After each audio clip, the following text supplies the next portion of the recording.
Good evening. Our top story tonight, Justin Fields, the future Pittsburgh Steeler. That's what we're starting here, and that is what Vegas is telling all of us. The odds for Justin Fields to become the next quarterback of the Pittsburgh Steelers have shifted drastically over the past 48, 24 hours. We have seen a massive shift. It looks like Justin Fields very well could be the future of Pittsburgh. So we've got that. We've got other offseason news updates to bring you as well on Player Profiler today.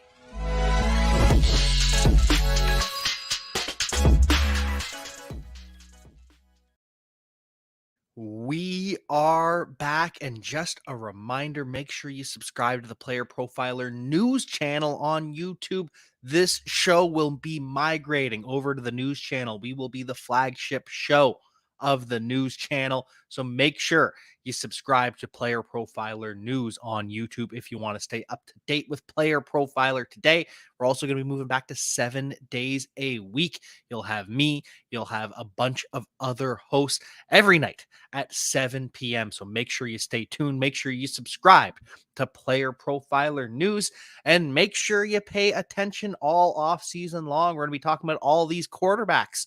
Lots of moves to be made, lots of things shaking and breaking. And so far, Justin Fields, it looks like his next destination is going to be with the Pittsburgh Steelers. Justin Fields, it was reported yesterday by Adam Schefter that Mike Tomlin absolutely loves Justin Fields, that Mike Tomlin has always been a fan. And so we've seen the odds shift from plus 550 to minus 125 that Justin Fields will be the next quarterback of the Pittsburgh Steelers. Now, this is no guarantee. Vegas gets things wrong all the time. Vegas is about hedging their bets and making sure they don't lose money. Vegas is about playing it safe. And so when you get a massive bomb like that from Adam Schefter, that the Pittsburgh Steelers, Mike Tomlin loves Justin Fields, they've got to protect themselves. Well, there's a clear favorite now for Justin Fields, so adjust the odds. And when there's a new clear favorite, if we start hearing reports that the Atlanta Falcons love Justin Fields, I'm sure there will be an odds shift then. But for now, Vegas is telling us Justin Fields to the Pittsburgh Steelers. And this honestly makes a lot of sense, because in the past, we talked about Justin Fields going to the Atlanta Falcons. That was with who as a head coach? We talked about this previously quite a bit, that Arthur Smith actually loved Justin Fields, and that if Arthur Smith was brought back to Atlanta, that Arthur Smith would target Justin Fields as his next quarterback. And now Arthur Smith, who loves Justin Fields reportedly, joins Mike Tomlin, who also reportedly loves Justin Fields. So everything is converging for Justin Fields to become the face of the Pittsburgh Steelers. Now, that being said, we have also heard Ryan Tannehill linked to the Pittsburgh Steelers. And could it be both realistically? Because Ryan Tannehill more than likely going to be signing for a backup slash co-starter type contract. Is Kenny Pickett really the backup that the Pittsburgh Steelers want? Do they want to demote him to third string behind Justin Fields and Ryan Tannehill? Could Ryan Tannehill help develop Kenny Pickett? Not mutually exclusive. So Justin Fields to the Pittsburgh Steelers is gaining a lot of steam. And this would honestly be a great fit with Arthur Smith, because Arthur Smith in his offense, there's a lot of issues that we saw with the Atlanta Falcons. He struggled and overthought it, not getting the ball to his best playmakers, Drake London and Bijan Robinson. But before that, with the Tennessee Titans, we saw he was capable of doing that with Mike Vrabel as his head coach. Mike Tomlin steering the way will be able to say, hey, get the ball to our playmakers. And one thing Arthur Smith does well, and that he did well with the Atlanta Falcons, is the run concepts. It is diversity in the run game. They're able to run zone, they're able to run power, they're able to do all sorts of things with the Atlanta Falcons. He also had a very great run game with the Tennessee Titans. And so adding Justin Fields to that, a quarterback who can run the football, who can open up those rushing lanes, and it fits. It all works together. The Pittsburgh Steelers have multiple tight ends that can be on the field. Darnell Washington can see more snaps. Connor Hayward can see more snaps. We already know Pat Freiermuth is the tight end 1 for the Pittsburgh Steelers, which means more just 2 wide receivers, which works for the Steelers. Allen Robinson was a failure as that wide receiver 3. Calvin Austin didn't really work out as wide receiver 3, so fewer 3 wide receiver sets for the Pittsburgh Steelers, more running with Justin Fields. It very well could work out. So I'm excited to see the Pittsburgh Steelers explore this.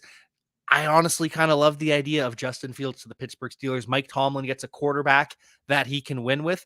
And if it doesn't work out, then Mike Tomlin can finally move on and start fresh like Andy Reid and have that career birth. So that is the news for the Pittsburgh Steelers and Justin Fields. We've got so much more news across the NFL right after this word from the Podfather. Hey, you're in your fantasy draft and someone says, hey, that guy's injury prone, I don't want him. And you're like, I don't know, I don't think you can predict injuries. Well, guess what? Now you can! Injury proneness is real! At Player Profiler, we have the data on these players, and it's all in the Injury Finder app. Their injury track record back through time, exactly where they were injured, how severe it is. We look at the BMI data, and we crunch it all together, and we give you probabilities that a player will miss multiple games this NFL season, as well as the complete database of NFL injuries and the ability to compare 2 players and look at their injury track record. The Injury Finder is powerful, and it's only $5. If it's worth it to have that peace of mind when you're drafting, go get it. Now, I know many of you are looking for a secret weapon for your Dynasty League, and I have it. It's called the Dynasty Dominator app. You go to the App Store, go to Google Play. It's right there. It's $5 to download, and then every year it's $5 to load the next incoming class of rookies. You can add superflex, add tight end premium. It's incredible because it allows you to look up players. It allows you to vote on whether a player is a buy, hold, or sell, and then see the market sentiment on that player. And you can compare their lifetime value rating from Player Profiler to their Dynasty ADP at the FFPC, all in the price lookup tool. And beyond that, we have a trade analyzer, so you'll never lose another Dynasty trade again. And in our settings, you can set this is a win now team, this is a rebuilding team, and then we let you compare players. Look at their metrics side by side, prospect metrics, NFL metrics. It's all there. It's $5 in the App Store. There's some add-ons for Superflex and to buy the upcoming rookie class. Every year, you're going to spend $5 on this thing, and it's going to be well worth it. So in order for Justin Fields to join the Pittsburgh Steelers, that's going to have to be a trade. We're hearing a second, third round pick for Justin Fields could get the deal done. And we're also hearing that Hassan Reddick, we mentioned a couple days ago that Hassan Reddick was on the trade market, that he was free to seek a new deal. The Eagles edge rusher, who has been dominant these past couple years with Philly, was given permission to seek a trade. Now, the interesting thing about that is Hassan Reddick actually didn't ask for a trade. Didn't say he wanted a trade. Was just offered it by the Philadelphia Eagles, that if he wants, he can go seek it, because Hassan Reddick in the final year of his deal, basically the Eagles saying, yeah, probably not going to get an extension done. So if you want to look for an extension, hey, go somewhere else, shop around. Keep in mind, Eagles did the same thing with Darius Slay and allowed him to negotiate a new deal, negotiate a trade. Never happened, and said the Eagles end up paying Darius Slay. So don't be surprised when Hassan Reddick ends up with the Philadelphia Eagles for another season. Speaking of players returning, I truly expect T. Higgins to return to the Cincinnati Bengals. T. Higgins is expected to be hit with the franchise tag. And so we're going to be getting the band back together, running it back for one more year with T. Higgins and Jamar Chase and who at wide receiver 3, because Tyler Boyd is also a free agent. And Tyler Boyd, it sounds like, will be entering free agency, will be negotiating with other teams. Tyler Boyd, more than likely, has played his last snap with the Cincinnati Bengals. So does it become Andre Yoshivas? Is he now the wide receiver 3 for the Cincinnati Bengals? Is he that third option in the passing game, playing the slot? Is it Charlie Jones, who was drafted ahead of Andre Yoshivas, didn't have the success that Yoshi did this season, but Charlie Jones, a dangerous punt returner as well? Or is it Trent Irwin, Trent Taylor, whoever, as that wide receiver 3 for the Cincinnati Bengals? or is it going to be someone in the draft? And will they finally add a tight end of consequences? Brock Bowers, destined to be a Cincinnati Bengal. Lots of moving parts, but we know the alpha, Jamar Chase, not going anywhere, and T. Higgins, the beta, but closer to an alpha than a beta. T. Higgins, the wide receiver, too. That's a lot of targets going to be sucked up. And if they don't add a third wide receiver of consequence, if they do roll with Yoshi Voss, who I do quite like, that's just going to mean more targets for Jamar Chase and T. Higgins. Speaking of those LSU wide receivers, Justin Jefferson needs to know what the plan is at quarterback before he signs with the Minnesota Vikings long term. That will be all worked out over the next couple months, whether Kirk Cousins is brought back or the Vikings decide it is too much of a bidding war. That remains to be seen. But Justin Jefferson wants to know what the plan is before he signs with the Minnesota Vikings long term. Though, when he does sign, and he's probably going to sign with the Minnesota Vikings, he is going to be the top paid wide receiver in the NFL. That is just a fact. That is just something that is going to happen. So be ready for that. Be prepared for that. Other news around the NFL, we have some coaching hires. The Washington Commanders continue to round out their staff. Anthony Lynn, the former head coach of the Los Angeles Chargers, former offensive coordinator of the Detroit Lions, is now with the Washington Commanders as their run game coordinator. And this actually kind of works because Anthony Lynn was not a great offensive coordinator and he wasn't a great head coach either. But Anthony Lynn, with the Buffalo Bills, a lot of success as the running back coach, interim head coach for a spell there as well, and had some success. But Anthony Lynn is good at creating run schemes, very similar to Arthur Smith. They are good at designing running games.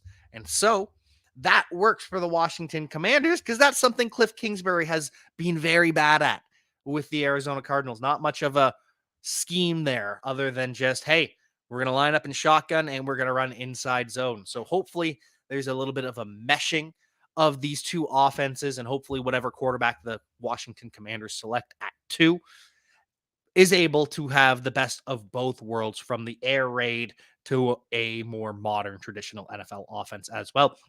And speaking of the Commanders at 2, there are certain companies, certain mock drafts out there with the clickbait saying that the Commanders are going to trade back from 2, but still take a quarterback in J.J. McCarthy. I'm sure you've all seen it over on Twitter, but that's ridiculous. That is absolutely absurd. So you're saying that the Commanders are confident that they've got their guy, that they've got their quarterback of the future, but they're also not into him enough to draft him at 2, that they're going to trade back and get value. That works at other positions. That doesn't work at the quarterback position. If you believe someone is a difference maker, you just draft them at 2. You don't trade back and draft J.J. McCarthy at 12 instead. So no, if the Commanders take J.J. McCarthy, which I don't expect them to do, I do think J.J. McCarthy is QB4, more than likely. At least that's what we're hearing right now. I don't think he passes Jaden Daniels. I don't think he passes Drake May. But if the Commanders have it that way, he's going at 2. There's not going to be a trade back. That is just silly. So we'll see what quarterback is going to be working with Anthony Lynn and Cliff Kingsbury. They also had some shuffling in the front office. Lance Newmark is the new assistant general manager, the Lions senior director of player personnel, being with the team since 1998. That is a massive change. That is a big change for the Detroit Lions with someone who's done very well. We've seen the drafts over the past couple of years. We've seen some of the free agent signings for the Detroit Lions. They have figured it out finally. This is not insignificant. As a Steelers fan, I'm in for Fields as long as it's appropriate capital. I have a hard time giving up a first or second. I think it's going to end up being a second, but I'd be all right with that. I would honestly be all right with that. Justin Fields still has a lot of talent. I still believe Justin Fields is a starting quarterback in the NFL, and a good one at that. You just have to move on. You just have to restart that clock rather than keeping Justin Fields around for another year and then having to decide whether you give him a contract extension or not. It is time for the Bears to start that cycle over. They've got 3 years with a new rookie quarterback before they have to pay big and make this decision once again. Final things for the Commanders: Martin Mayhew goes from general manager to senior personnel executive, and Marty Herney, the former general manager of the Carolina Panthers, came over to the Commanders with Ron Rivera. He's gone from an executive vice president to an advisory role, so there's some shuffling there. The Chargers have rounded out their staff as well. Mark Trestman, who everyone remembers for his time with the Chicago Bears, a very unsuccessful tenure after having great success in the CFL, going from the CFL to the NFL as a coach. I don't know about that one. I don't know about that one. Going as a player, because we just saw the CFL Defensive Player of the Year go to the Detroit Lions. That one I'm all right with. It's worth a shot at least. We saw Cameron Wake do it. Not saying it's going to be Cameron Wake, but it is at least worth a shot to take that risk on a player. Mark Trestman didn't work out as a head coach, but he's going to be a senior offensive assistant for the Chargers. And the Chargers add a former player, Nick Hardwick, their former center. Played 11 seasons with the San Diego Chargers. Now he joins the LA Chargers as an assistant offensive line coach. So congratulations to him. The Broncos rounding out their staff as well. Pete Carmichael, the former Saints offense coordinator who was fired. He's now a senior offensive analyst. And Jim Leonard, who was the defensive coordinator for the Wisconsin Badgers before becoming the interim head coach, spent the past season, I believe, at Illinois, Indiana.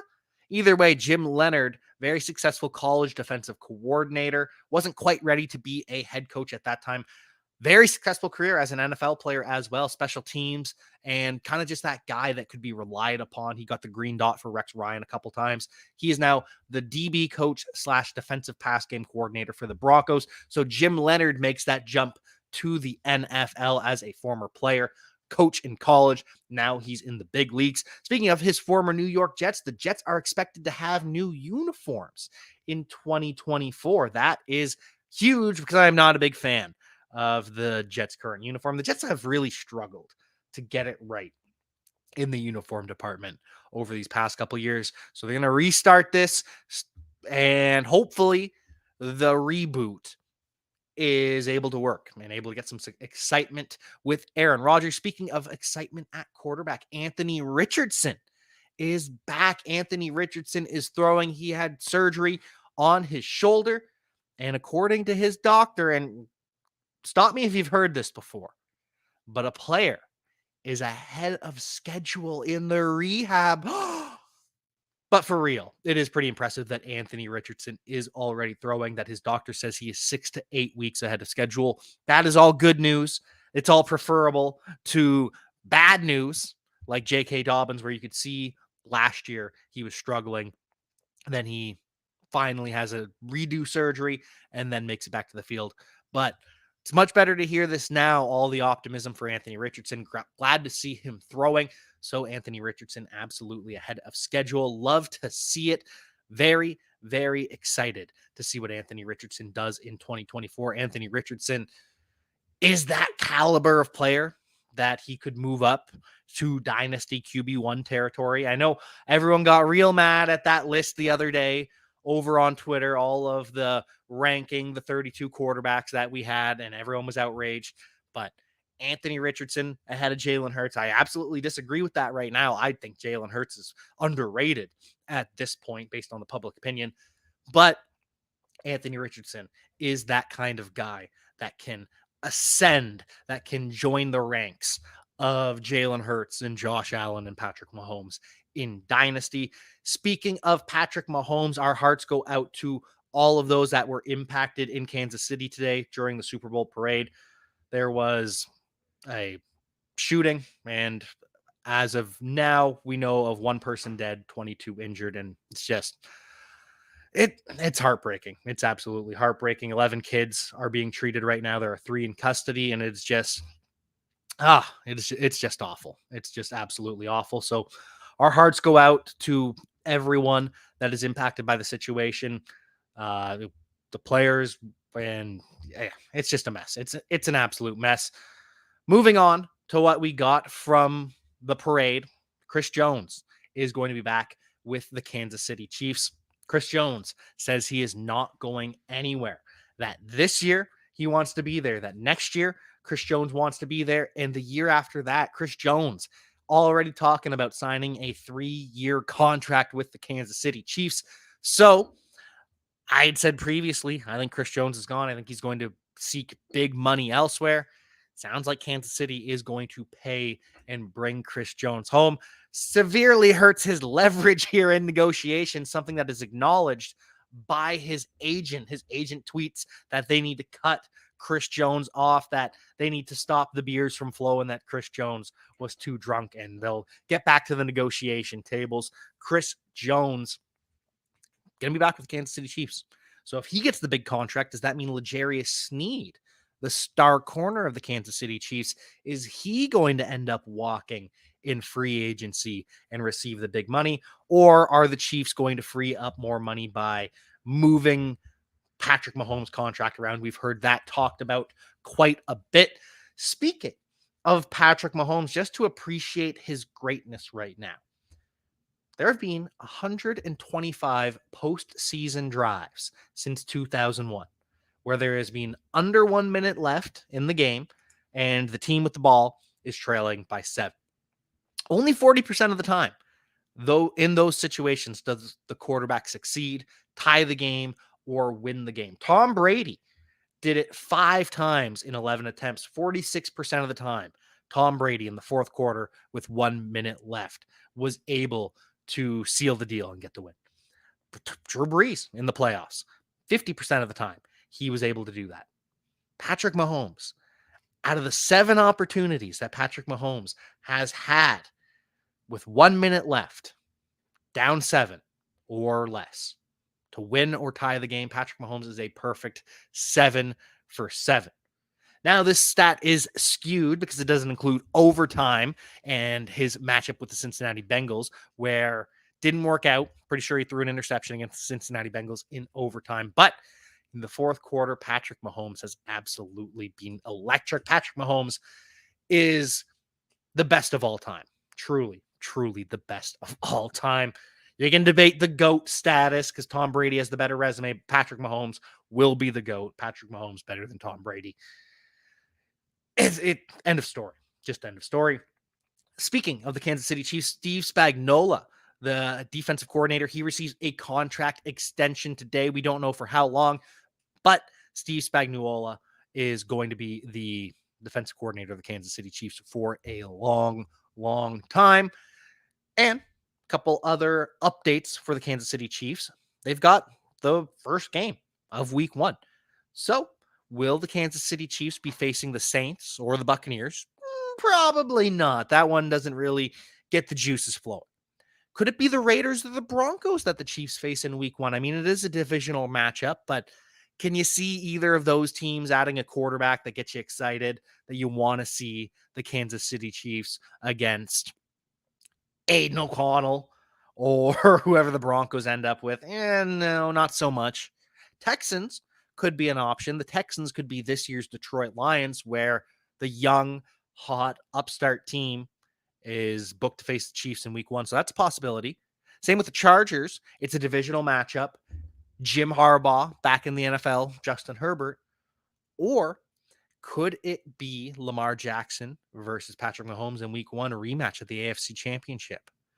Or will it be Patrick Mahomes versus Joe Burrow? Joe Burrow is, I can't remember if he's 3. Yeah, he's 3-1 in Kansas City now because he went to there in the playoffs and lost after the mayor of Cincinnati cursed him with his awkwardness.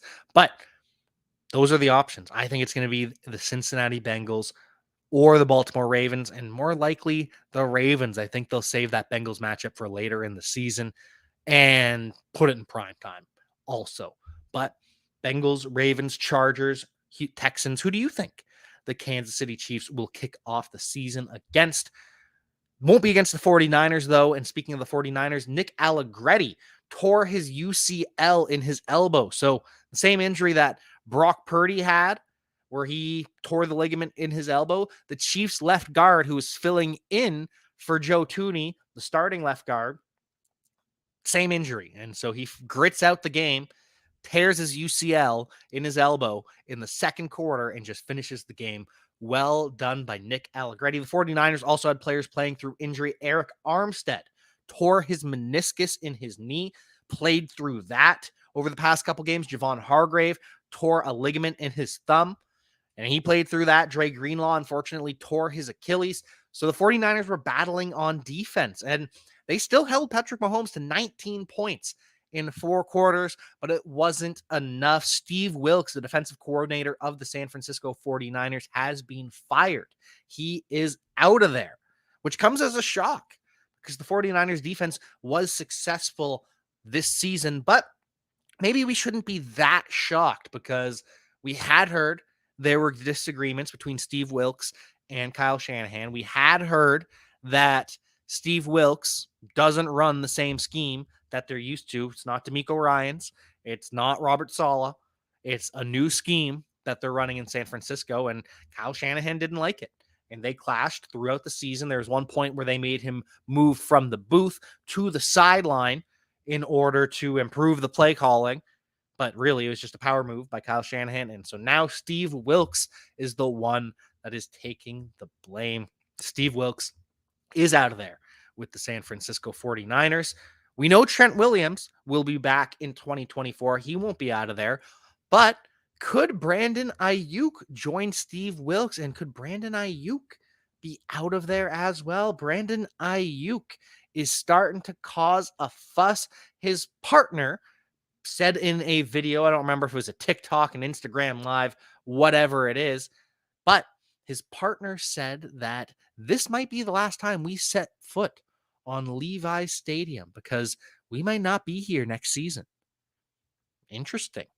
And then his brother, Brandon Ayuk's brother, and his best friend, his brother's his best friend, says or tweets or Instagrams, this is the exact reason why we leave in San Francisco. Thank you, 49ers, for drafting my brother. We are forever grateful. BA to Vegas. Could Brandon Ayuk end up a Las Vegas Raider alongside Devontae Adams with Jacoby Myers in the slot, still catching passes from Aiden O'Connell, or will it be Russell Wilson with the Raiders? But Brandon Ayuk's brother wants to know, why does your all-pro 1,300-yard wide receiver have 3 catches in the Super Bowl? And this is what shocked me too. 11 targets for Deebo Samuel. And I think it was 6 for Brandon Ayuk, 7 for Brandon Ayuk. Brandon Ayuk should be the alpha for the San Francisco 49ers. He's not going to be the alpha for the Las Vegas Raiders. And he's probably going to be back with the 49ers in 2024 because he is under contract for one more season. And they're going to go all in once again to try and win another Super Bowl. Kyle Shanahan needs it at this point. Does Kyle Shanahan need the Super Bowl so badly that his new defensive coordinator to replace Steve Wilks ends up being Bill Belichick? Hey, I want to take a moment to thank you for tuning in. It's important to me that all of our media be free. This is only possible because of you allowing a true independent sports media enterprise to thrive unlike any other in the business. So please subscribe to the All In Package to continue to make all of this possible, to ensure that all of our stats, information, data, content is available to you, especially you, the people that get the site and get the show.